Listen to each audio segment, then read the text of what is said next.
മുട്ട ബുർജി എൻ്റെ ലഞ്ച് ബോക്സിലെ സ്ഥിരമായിട്ട് ഈ കറി എന്നും കൊണ്ടുപോയാലും ഒരു യുദ്ധമായിരിക്കും കേട്ടോ. കാരണം അത്രയ്ക്ക് ഫാൻസ് ഉണ്ട് ഈ ഒരു കറിക്ക്. മുട്ട ബുർജി പല സ്റ്റൈലിലും ഉണ്ടാക്കാറുണ്ട്. പക്ഷെ ഞാൻ എൻ്റെ ഉമ്മ ഉണ്ടാക്കുന്ന സ്റ്റൈലിൽ ഞാൻ നിങ്ങൾക്കും കാണിച്ചു തരാം. കുറച്ച് വെളിച്ചെണ്ണ ചൂടായാലും അതിൽ കടുകിട്ട് പൊട്ടിച്ചെടുത്തിട്ട് നമുക്ക് സവാള ഒന്ന് വാട്ടിയെടുക്കാം. എന്നിട്ട് തക്കാളി ഇട്ട് കൊടുക്കുന്നുണ്ട്, പച്ചമുളക് ഇട്ട് കൊടുക്കുക, കറിവേപ്പിലയും കൂടി ഇട്ട് കൊടുക്കുക, ആവശ്യത്തിനുള്ള ഉപ്പും ഇട്ടിട്ട് നന്നായിട്ടൊന്ന് സോഫ്റ്റായി വരുന്നത് വരെ അടച്ച് വെച്ചിട്ടൊന്ന് വേവിച്ചിട്ടെടുക്കുക.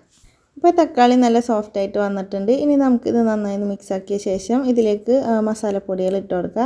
മുളക് പൊടിയും മഞ്ഞൾപ്പൊടിയും മാത്രമാണ് ഇട്ട് കൊടുക്കുന്നത്. അതിട്ടിട്ട് നന്നായിട്ടൊന്ന് മുരിഞ്ഞ് വന്നാൽ നമുക്ക് മുട്ട ചേർത്ത് കൊടുക്കുക. ഞാനിവിടെ 6 മുട്ട ചേർത്തിട്ടുണ്ട്. എന്നിട്ട് നമ്മൾ കൈ വിടാണ്ട് തന്നെ ഇളക്കി കൊടുക്കണം.